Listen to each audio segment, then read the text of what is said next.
He kōna ipurangi tēnei nā te reo irirangi o Aotearoa.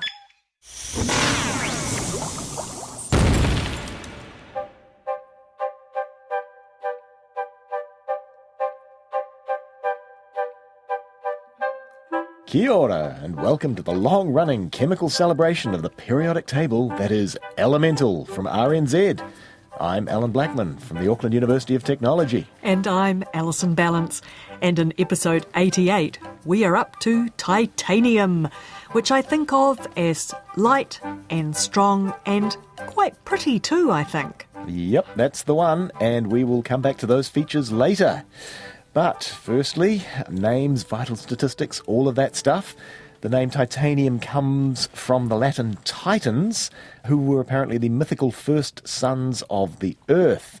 So it has an elemental symbol of Ti, it has an atomic number of 22, that makes it a transition metal. It's in the first row of the transition metals towards the left-hand side.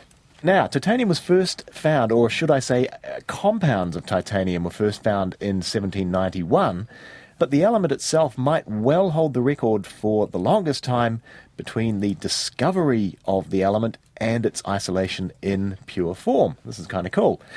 So, as I said, titanium was identified as a new element in a sample of black sand in the year 1791.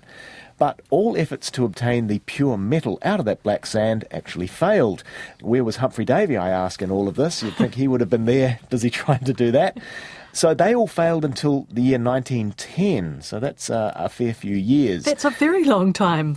It is, and even so, it took until 1946 for a commercially viable production procedure to be developed, thereby allowing the desirable properties of metallic titanium to be used.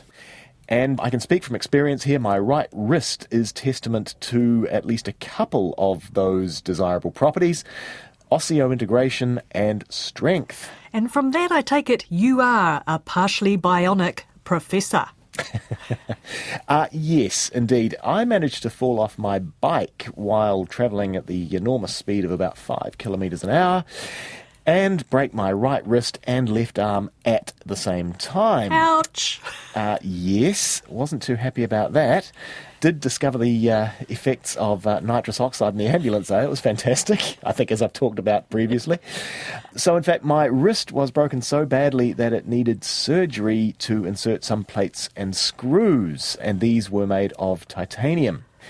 And the one thing I can say is that I can attest to the fact, and my partner can certainly attest to the fact, that it's no fun having both arms in plaster up to the shoulder at the same time. No. Can you tell that you have a lump of titanium in your wrist? Is it there still, and does it set off metal detectors at the airport? No, actually it doesn't. You can't tell it's in there. It doesn't set off metal detectors. And one of the reasons that they use titanium in such circumstances is that titanium osseointegrates. And what that means is that it essentially gets incorporated in the bone. So in other words, bone grows directly on titanium, which is kind of rare. So amazing stuff, that. Now, the corrosion resistance of titanium is also important, obviously, both in these implants, you wouldn't want them sort of rusting inside you, and also in industrial applications such as, for example, offshore oil rigs, submarines, and desalination plants. Which makes it sound as if titanium is actually quite widespread in its uses. Does this mean it's cheap and common? Yeah, fairly. It's the 9th most abundant element in the Earth's crust. So the metal is strong and lightweight, those desirable properties I was talking about before, and that makes it very, very useful in applications such as aircraft and rockets, and also, rather ironically, in bicycle frames. Nice one. Yes. Were you riding a titanium bike at the time? I think I might have been, actually, yeah. Oh, it goes with your silver speaker cables, Professor. Very good, very good.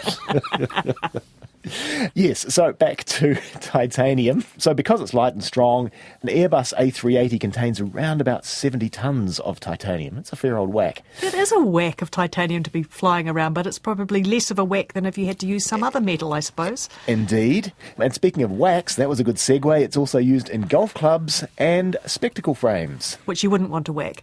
Hey, didn't we come across titanium in memory metal or something in glass frames? Indeed, nitinol, yes, the nickel-titanium alloy, indeed. Oh, right. So back in the nickel episode, everybody. Well, I have neither a titanium bike frame or titanium glass frames, but I have flown in aeroplanes, those things that contain large amounts of the stuff. Are there uses closer to home where I might come across it? Very much so. So the most important, and in fact the most used compound of titanium is a thing called titanium dioxide. And this is a brilliant, brilliant white, and because of this it gets used in things like paints, plastics, paper, and of all things, toothpastes. And it also is widely used in sunscreen as it efficiently absorbs ultraviolet radiation. Ah, that's that familiar shiny patina that you get when you rub your sunscreen in. Hey, I mentioned at the top of the show that I thought of titanium as being pretty. Yeah, now it's got a very interesting property that you get a very, very thin coating of titanium dioxide on metallic titanium. And if you play around with the thickness of this titanium dioxide coating, what you find is quite literally a veritable rainbow of colours. So this is what gives titanium jewellery its distinctive appearance. So other uses of titanium dioxide, this is becoming more and more widely used in self-cleaning windows, which sound like wonderful things to me. You put a thin film of titanium dioxide on a window, that then gets activated by ultraviolet light, and that then allows the chemical breakdown of dirt. And also the film of titanium dioxide encourages water on the glass to actually spread out in thin films rather than sort of beading and forming droplets. And then this allows dirt to be easily washed away. I am loving the sound of self-cleaning windows. Thank you, amen. Titanium. Interesting fact. Okay, so a compound of titanium called titanium tetrachloride, that has the chemical formula TiCl4. It's known amongst chemists as tickle or tickle-4. Nice. I kid you not. And it's a liquid under ambient conditions, and it's used in, of all things, skywriting. Huh. And I must admit I haven't seen any skywriting for an awfully long time. I think it was more popular when I was a kid.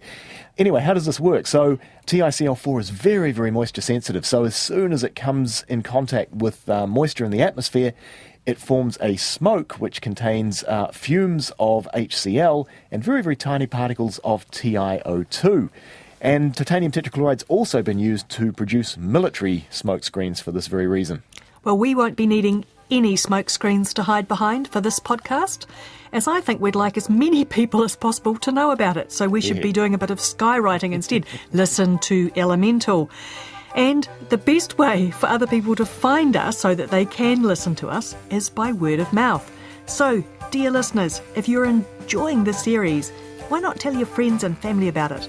RNZ Elemental, available on most podcast apps. And we're also available at rnz.co.nz/chemistry. Next time, we are up to tungsten. But until then, it's goodbye from me, Allan Blackman. And me, Alison Balance. Mā te wā.